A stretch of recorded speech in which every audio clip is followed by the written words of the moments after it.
Ce jour dédié pour le Refoua Shema de Solange Bat Odette Sarah. On pose la question ici, comment être motivé pour servir Hachem, sachant qu'on va tous brûler en enfer. C'est pas très motivant de brûler. Alors je félicite d'abord celui qui a posé la question parce que il prend ça au sérieux, c'est bien. La majorité des êtres humains, et j'avoue moi-même, s'inquiètent presque pas de l'enfer.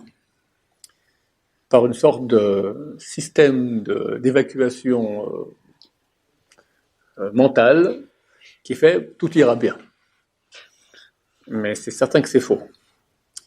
À ce propos, quelqu'un pose la question au Rav Steinman, donc le Dolador qui est décédé il y a une dizaine de jours, Zatzukal de mémoire bénie. C'est écrit que ceux qui font le Shabbat, ici sur terre, alors pendant le Shabbat, après leur mort, l'enfer s'arrête. Ils montent au paradis, bon un peu c'est après, bon c'est Shabbat, ils repartent en enfer. Donc c'est bien pour cela de recevoir Shabbat plus tôt et de faire quitter Shabbat plus tard. Parce que plus tôt tu reçois le Shabbat, plus tôt ton enfer s'arrêtera. Tu gagnes quelques heures, et puis plus tard tu fais sortir le Shabbat, plus tard ton enfer s'arrêtera. À un point tel que dans la halakha, c'est écrit que quand on répond le Barechou du Motzei Shabbat, tu vas essayer d'abord faire vite. Alors il faut répondre lentement. Charles Sibour, le ministre officiel, il dit Baruch Hashem Vorach, tu réponds Baruch Hashem Hamevorach Leolam Vaed. Alors chaque seconde que tu rallonges, on te rallongera aussi encore un peu plus de secondes dans le paradis avant de retomber dans l'enfer. Alors quelqu'un pose la question au Rav Steinman, si c'est écrit que plus tôt on reçoit Shabbat, ceux qui font pas Shabbat, alors l'enfer continue pour eux. Ah bah c'est comme tu t'es conduit, là aussi ça sera idem là-haut. Alors quand elle pose la question au Rav Steinman, vu que si on reçoit Shabbat plus tôt, alors notre enfer s'arrête plus tôt, pourquoi tout le monde ne le fait pas? Tout le monde veut recevoir Shabbat beaucoup plus tôt. Alors Rav Steinman a répondu très intelligemment, il dit, tu crois que les gens s'imaginent réellement qu'ils vont aller en enfer? Il n'y en a pas beaucoup. Et donc ta question elle est super jolie parce que tu as l'air super angoissé par cela, ça fait plaisir. Alors je suis un peu embêté parce que je dis non, t'angoisse pas, peut-être c'est faux parce qu'il y a vraiment de quoi angoisser. Bon, alors je veux dire, c'est bien d'angoisser, pas trop parce qu'après on peut plus servir Hachem. Il y a un livre, j'ai commencé à étudier d'ailleurs dernièrement avec mon Rav, que je lis une fois par semaine, qui s'appelle Reshit Chochma. Chochma, c'est un des grands bouquins de Moussar écrit à l'époque des kabbalistes à Tzfat, d'accord? Et ça s'appelle par le Rabbi Eliaou de Vidash. Et là-bas, tu as plusieurs portails. Tu as le premier portail qui est le portail de la crainte de Dieu, et dedans, tu as traité de l'enfer. Il raconte qu'est-ce qui se passe après la mort et l'enfer, etc., etc. Et un élève du Gaon de Vilna a lu ça, est tombé malade, et a fait une déprime. Il a dit, c'est terrible, c'est tout ce qu'on voit là-bas, terrible. Alors, le Gaon de Vilna est venu pour le consoler, il lui a dit, écoute, tout ce qui est marqué là-bas est absolument vrai. Mais, les souffrances que nous avons ici sur Terre, elles réparent énormément. Un peu de souffrance sur Terre répare beaucoup de souffrances qu'on aurait dû souffrir après la mort. Qui aujourd'hui ne souffre pas. Donc tu peux être tranquille. Tu es encore jeune, tu as souffert, j'imagine, aussi un peu dans ta vie, tu as fait le bac, déjà. D'accord? Après, tu souffres pour venir à la yeshiva, tu souffres, tu as des gens dans la chambre, un ronfle, ils ne savent pas tout à fait toujours quand il faut, il veut la fenêtre ouverte quand il fait froid, etc. On a de tout dans une chambre, hein. Donc on souffre. Toute la souffrance qu'on a ici, c'est combien la souffrance? Razal, ils ont dit, quelqu'un met la main dans la poche pour prendre une pièce, pour prendre deux pièces. Et, ah, zut, j'ai pris qu'une pièce, je dois remettre la main dans la... Tu imagines la souffrance terrible, d'accord? Ou quelqu'un a mis sa manche à l'envers. Ah, zut, il faut remettre la manche à l'endroit. Ça s'appelle souffrance aussi. Peu de souffrance ici équivaut à beaucoup de souffrance là-bas. C'est beaucoup mieux, et Dieu, quand il aime, quelqu'un fait souffrir ici sur terre. Quelqu'un m'a appelé maintenant Misken, il a un retassement du fils, quelque chose de terriblement gros. Alors il le prend bien, il essaie tout ça, mais je vais expliquer, voilà, c'est mieux vaut dans l'argent que dans le corps, que dans la santé, que dans la famille, etc. Ma chère arrive très bientôt, et on te nettoie un peu, et comme ma chère, viens, tu seras complètement propre. Et c'est clair que ça vaut la peine. C'est clair que ça vaut la peine. Il faut demander les souffrances. Alors c'est écrit qu'on c'est interdit de demander parce qu'on ne sait pas si on pourra tenir le coup. Mais s'il envoie, on dit merci. Non mais si Hachem nous envoie des souffrances, c'est pour les... On dit merci. Si Hachem envoie des souffrances, il faut d'abord le fait de recevoir avec amour, abnégation, souvent des souffrances, déjà ça fait qu'elles partent plus rapidement. quelque part, l'accusation, elle t'accuse, mais elle voit que tu acceptes, alors ça la calme, elle part. C'est déjà un bon moyen pour que les souffrances partent. Ensuite, c'est un cadeau. C'est écrit dans la Gemara que des fois, quand Hachem, il aime beaucoup un tzaddik, il lui envoie des souffrances gratuitement. Pas comme nous qu'il faut réparer beaucoup de choses. Un super tzaddik, il n'a aucun péché, d'accord? Il est complètement propre. Et lui envoie beaucoup de souffrances. Pourquoi? Par amour, pour donner beaucoup de mérite au Olam Haba. C'est très simple, je vais expliquer pourquoi. Parce que le résultat de ce que tu fais ici sur Terre est le résultat de l'effort. Plus tu fournis un effort, plus la mitzvah que tu fais, elle a de la valeur. D'accord? Tu vas offrir un beau bijou à ta femme qui vaut 10 euros, qui vaut 10 000 euros. C'est autre chose. Tu as fourni un grand effort, pécunier. D'accord? Idem aussi, quand tu fais un effort pour une mitzvah pour Hachem, elle vaut beaucoup plus. C'est-à-dire qu'une mitzvah faite avec de la douleur et de la souffrance, elle vaut, avec de la peine, d'accord? Elle vaut au moins 100 fois plus qu'une mitzvah qui est faite sans peine. La même mitzvah, avec peine ou sans peine, 100 fois plus. Maintenant, un tzaddik, il a rempli toute sa vie maintenant, il fait plein de mitzvahs sans cesse, avec peine. Il a un super beau olam haba. Maintenant, Hachem veut lui donner plus. Mais on peut pas plus. Tu as rempli complètement. Là, tu as un potentiel, ta vie de A à Z, c'est complètement complet de mitzvot faites avec peine. On peut pas faire plus. Le type, il a 120 ans à vivre, on est 80 ans, 90 ans à vivre, voilà, je t'aime 104 ans à vivre, complètement rempli, c'est tout. Si Hachem aime cette personne, qu'est-ce qu'il peut lui faire? On va rendre chaque seconde de sa vie beaucoup plus effective au niveau du rendement. On le fait souffrir. Terriblement. C'est terrible. Mais ça vaut des millions de milliards. Des millions de milliards.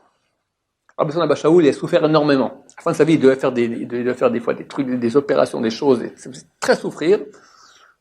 Et les gens hurlaient d'habitude. Lui, même pas ici, il y a des yeux, rien du tout. On lui commençait à dire matok, c'est doux. Bon, c'est un niveau d'amour d'Hachem extraordinaire, d'accord? Il se rendait compte. Il avait roi Kadosh. Vous voyez combien ça fait du bon. Il a dit, il fait des neshamot qui doivent arriver très très haut. Il y a des gens qui ont des neshamot différents, des grands neshamot, des petites neshamot. Quelqu'un qui a une grande neshama, il doit arriver après la mort très très haut pour vivre. Il peut monter beaucoup, jusqu'à une très grande proximité d'Hachem. Il dit, il faut préparer. Les souffrances, c'est une sorte de carburant qui permet de monter énormément. Alors, il est interdit de les souffrances, comme ça dit la Gemara. Mais si ça vient, c'est toujours bien. Ou c'est pour expier les péchés, ou c'est pour expier les péchés du peuple d'Israël, on a beaucoup de mérite par cela, ou c'est un cadeau gratuit que Dieu nous donne, c'est toujours très très bien. Mais c'est vrai, qui demande de souffrance, personne ne veut de souffrance. On a tendance à vouloir dire, laisse-moi pour après, on verra bien là-bas, pour le moment, laisse-moi tranquille. C'est la réaction normale, et on est tous comme ça, personne ne veut de souffrance, il ne faut pas demander les souffrances. Mais si jamais ça arrivait, alors savoir que c'est une bonne chose, surtout à notre époque, où on est, je ferai un cours très bientôt, sur la proximité éventuelle du Mashiach, Bezat Hashem. On est beaucoup plus proche, depuis hier, 24 heures plus proche de la venue du Mashiach. Alors, on s'approche sans cesse, d'accord? Donc, quand Mashiach revient, si t'es pas propre, ça la fout mal, en bon français, d'accord? Alors, que vienne maintenant Hachem vienne et te nettoie un peu de souffrance, tout ça, c'est excellent, c'est excellent. Revenons à l'enfer. Alors déjà, une partie de la souffrance ici sur Terre, ça enlève beaucoup de l'enfer. Secondo, j'imagine, je me souviens quand j'y étais, si j'ai envie de vous passer, j'ai pas été non plus, mais j'imagine qu'on est dans un monde de vérité. Et là, quand on voit les tâches, les péchés qu'on a fait envers Hachem, c'est une honte terrible. Et si ça reste sur nous pour l'éternité, c'est insupportable. Donc c'est comme si on va chez le dentiste. T'as maintenant un trou dans la dent. T'as pas mal, ça va. Je dis, mon cher ami, vous occupez pas de vous. Dans 6 mois à l'hôpital, carie, vous pouvez faire un empoisonnement du sang et sous terre, enterré, d'accord? Danger de mort. Bah, tu as vu un dentiste, d'accord? Il fait souffrir terriblement, comme ça des heures, d'accord? Parfois, tu dis merci beaucoup, tu fais un grand sourire, et tu payes 500 euros des fois pour un, d'accord? Tu as souffert, tu dis merci et tu payes pour souffrir. Parce que ton entendement comprend que si c'est pas ça, ça va aller très mal. J'imagine qu'après la mort, on voit Hachem, on dit je veux de l'enfer. Donne-moi seulement un moyen d'enlever ces tâches terribles que j'ai. Troisièmement, il y a la tchouva. Elle répare tout. Elle transforme les péchés en mérite. Donc on fait tchouva. On dit à Hachem, attends, je sais pas, surtout que j'ai pas fait tchouva surtout, d'accord? Hachem, toi tu sais, je fais tchouva, je regrette tout ce que j'ai péché durant toute ma vie. Et je pense sur moi de changer complètement. C'est vrai que même si on fait ça le jour de sa mort, ça efface. Chazal dit, tu sais pas quand tu vas mourir, fais tchouva tous les jours. J'ai entendu une histoire du Rav Yosef terrible. Je vous la raconte. Elle va pas vraiment de ça, mais elle est terrible. C'était il y a 40 ans. C'est une cassette antique. un type, il était un Baal Tchouva, il était à la yeshiva de Rav Elbaz, au Rachaim. Il était de l'intérieur, il a fait Tchouva, il est là-bas, à la yeshiva. Et il avait des copains. De la tribu de copains, d'accord, qu'il avait là-bas. Il y avait 2 bons copains là-bas. Et il était sans cesse, venez à la yeshiva, venez passer un Shabbat à la yeshiva, venez passer un Shabbat à la yeshiva. Non, on peut pas, une fois on une fois ça, puis chaque Shabbat, il revenait. Bon, il dit, ok, Shabbat prochain, on vient. Mais promis, on vient. Bon, vendredi matin, il part pour les prendre là-bas à l'intérieur pour l'amener ici à Yerushalayim. Ils disent, écoute, on a un problème, on ne savait pas, mais voilà, il y a l'anniversaire d'un super bon copain samedi soir, on ne peut pas y aller. Mais on te promet, dimanche matin, on y vient. Mais tu m'avais promis Shabbat. On m'avait promis, moi j'ai déjà préparé tout ça, venez. Vous m'avez promis. Écoute, on ne peut pas. On te promet, dimanche matin, 10h, on vient. Vous me dites Shabbat, on ne peut pas. Désolé, dimanche matin, viens nous chercher. On vient quelques jours là-bas à l'Eshiva. Bon, il repart. Dimanche matin, il vient. Il rentre chez son copain, il ouvre la porte, il voit les parents en train de pleurer par terre. Qu'est-ce qu'il y a? Il est où, David? David est dans la main bas. Qu'est-ce qui s'est passé? Et après l'anniversaire, ils ont bu, ils ont pris la voiture, les 2 copains, ils ne sont pas rentrés dans la pylône, morts sur le coup. Sur cela, dit la Torah, fais tchouva 1 jour avant ta mort. Terrible, on ne sait pas quand on va mourir. Il faut faire tchouva tous les jours. Avant d'aller dormir, chemin Israël, on fait vidouille, on regrette. Et Baruch Hashem, comme ça, on est certain d'arriver tout propre à la Maba, sans en faire. Maintenant, je vais dire encore un truc vu que tu me titilles comme ça, mon cher ami. Je te garantis, bon, je ne peux pas te garantir qui suis-je, mais je peux presque te garantir que tu verras Mashiach. Mashiach viendra, on va faire tchouva, on sera tout propre, fini, plus d'en faire. C'est n'importe, on va faire tchouva, ce sera trop tard. Non. Quand Mashiach vient, on est là, c'est fini, c'est propre, c'est bon. Et on n'aura plus aucun mérite. D'accord, pas de mérite, on sera propre. Il va nous, pour voir Mashiach, il faut être propre. D'accord? Il va nous aider à faire tchouva. Il va faire monter l'humanité, complètement monter. On sera propre de propre. Sans souffrance. Et s'il y a souffrance, ce sera avant Mashiach. On fera un cours dimanche là-dessus sur les souffrances avant Mashiach, sur l'actualité Blineder. Hashem Yishmor. Donc voilà, ça va? T'as un grand sourire maintenant? Ouais. Maintenant, non, pas ouais, mais... D'abord, je me demande si c'est tout à fait tahor pur. Ça se peut que des fois, on a une sorte de yetzera, de tristesse comme ça, de nous casser, de nous désespérer. Non, faut être en simcha, faut être joyeux, qui pense à l'enfer. En plus, je te dis, tu voudras l'enfer. Tu voudras être propre, tu seras content. Allez-y encore, c'est bon. Si le Rabban Sion ici sur terre, il dit c'est bon. Et ici sur terre, au monde où on voit rien, dans l'Amaba, alors bien sûr qu'on dira que c'est bon. Alors, je ne peux pas dire, alors, éclatez-vous maintenant, amusez-vous, ça sera très bon l'enfer. Non, c'est une souffrance. Il y aura une souffrance, c'est clair. Mais notre entendement nous dira, c'est bon, c'est pour du bien. Alors, on va hurler et dire, comme c'est bon. Pardon? Je ne sais pas si c'est une souffrance normale. C'est le feu, c'est... Oh ouais, c'est pas une souffrance agréable. C'est clair, une souffrance, c'est pas agréable. D'abord, souffrance ici. Ensuite, l'entendement après dans la baba. Ensuite, la tchouva. Avec tout ça, c'est bon. En tout cas, ça doit en aucun cas te faire des perturbations dans ta voie d'Hachem. Si oui, c'est du Yetzirah. Donc, oublie. Je dis, nous, on a tout à fait switch. Enfin, je ne sais pas ce que c'est. Qui pense à l'enfer? Oh, et si oui, on a fait des péchés. On n'est pas des gens, des grands tzadikim. On fait tchouva. Hachem comprend. Ça marche. Il y a des gens qui croient à la Torah à moitié. Ils ne croient à rien. Oh, c'est des bêtises, il s'éclate. Ok, il fait ce qu'il veut. Il y en a un qui croit à tout. Mais le pire, c'est ce qu'il croit à moitié. Il croit au péché, il ne croit pas à la tchouva. Oh, j'ai péché, terrible, oh, ma vie est fichue, l'enfer, tout ça. Fais tchouva. Non, mais tu ne crois pas à la tchouva. C'est marqué, tu dis, Dieu, j'ai péché. Je regrette. Je pense au moins de plus faire. C'est effacé. Alors, si c'est un péché négatif, il faut encore Kippour. C'est un péché grave, relation sexuelle, Shabbat, tout ça, souffrance. Combien? Étude de Torah. Ça répare tout.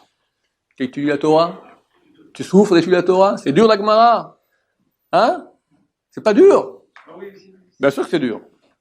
Ça répare tout, mon cher ami. Voilà. Tu as eu l'enfer maintenant en light. C'est bon? Est-ce que quand on prie, on a le droit de demander de ne pas avoir de souffrance? Oui. Ça, on peut demander ça? Bien sûr. On demande, on bénit, et bien sûr qu'il y a des souffrances. On ne sait pas comment on va réagir, c'est terrible les souffrances ici sur Terre.